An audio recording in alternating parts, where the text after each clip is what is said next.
சென்னையிலேருந்து வந்திருக்கோம். நான் 2001லேருந்து இந்த தீப திருவிழா கண்டினியூ வந்திருக்கேன். மாதம் வந்து இருந்தேன்.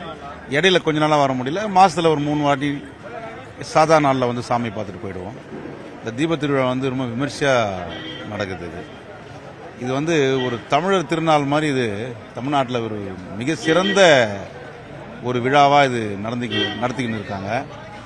இது சார்பாக நாங்கள் என்ன சொல்ல வர விரும்புகிறோம்னா, இந்த மாதிரி ஒரு ஸ்தலம் திருவண்ணாமலை வந்து நினைத்தாலே முக்தின்ற மாதிரி இது மாதிரி ஒரு ஸ்தலம் வந்து மனசில் நின்று போச்சு எங்களுக்கு. அதனால் உயிர் மூச்சு எல்லாமே இங்கே தான் எங்களுக்கு. அதனால் திருவண்ணாமலை தான் எங்களுக்கு ஒரு இன்னைக்கு கொட்டும் மலையிலயும் இன்னைக்கு பக்தர்கள் ஆமாம் தீபத்தை பார்த்தாங்க.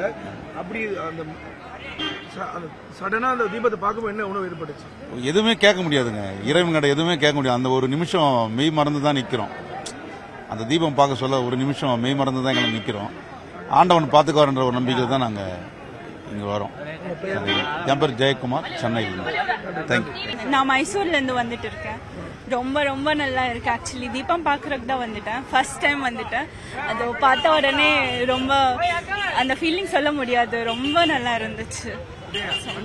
இன்னைக்கு மழை பெஞ்சிச்சு, மழையில நனைஞ்சுட்டு எல்லா பக்தர்களும் வந்தாங்க. அப்படி அந்த நேரத்துல தீபத்தை பார்க்கும்போது என்ன உணவு ஏற்பட்டுச்சு? தீபம் பார்க்க வந்தவங்களுக்கு மழை இன்னும் எதுவுமே தெரியாதுல்ல. சிவனுக்காக வந்துட்டவங்களுக்காக என்ன வேணா பண்ணலாம், எப்படி வேணா இருக்கலாம். ஸோ